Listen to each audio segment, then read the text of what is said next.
hazır topluma kazandırılarak yanlış yollara yönlendirilmemesi, eğitim camiası içerisinde kültürel bir faaliyet yaparak eğitime kazandırılmasıdır. Hayat tasarruf edilebilen bir şey değildir. Hayat ya bir dava uğruna sarf edilen ya da arzu ve hevalar uğruna israf edilen bir şeydir.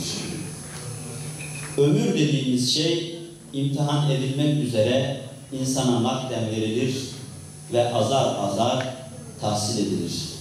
Yaşadığımızı sandığımız an bir yandan da öldüğümüzü bildiğimiz an olmalıdır. Biz aynı devasa gövdenin İslam'ın üzerinde birbirine kenetlenmiş eller olmalıyız.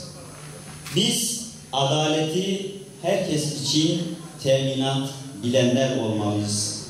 Biz mazlum için kol kanat gerenler olmalıyız. Biz gerektiğinde mağdurlar için yollara düşenler olmalıyız. Biz hakkın ikamesi için nefes tüketenler olmalıyız.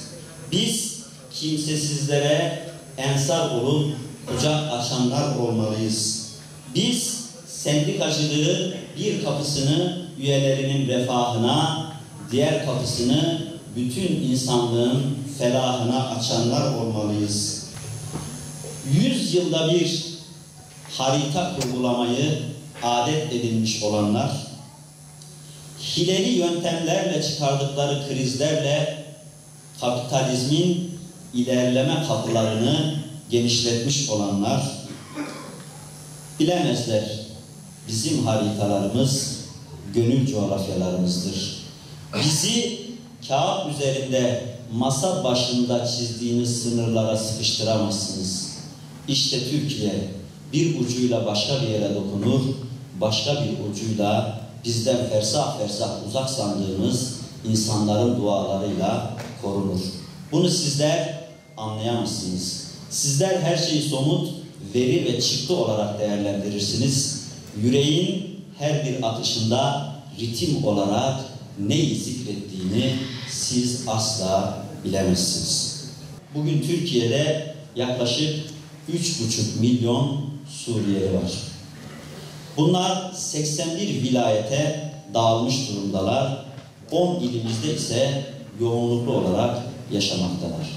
Bunlar içerisinde yaklaşık 477 bini Peygamberler şehri, merhamet kenti, rahmetiyle herkesi kuşatan Şanlıurfa'mızda sığınmacı olarak bulunuyorlar.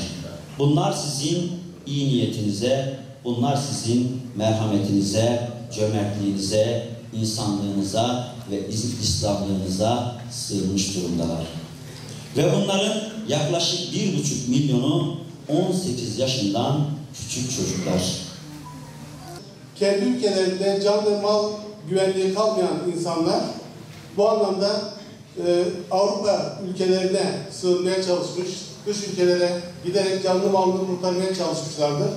Ancak Avrupa el örgülerle onlara karşılamış, kapalı kapı politikası izlemiş. Ancak âli-cenah ulusumuz, milletimiz onlara kucaklarını açarak açık kapı politikasıyla onları ülkemize kabul etmişlerdir.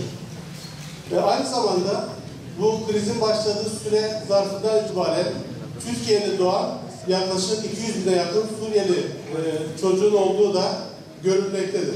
Dolayısıyla kayıp neslin oluşmaması için yine Türkiye'ye sosyal, kültürel ve ekonomik entegrasyonun sağlanabilmesi için, istismarın önlenebilmesi için, çocuk işçiliğinin önlenebilmesi için mutlaka bu çocuklarımızın, bu gençlerimizin eğitim sürecinden geçirilmesi gerekmektedir.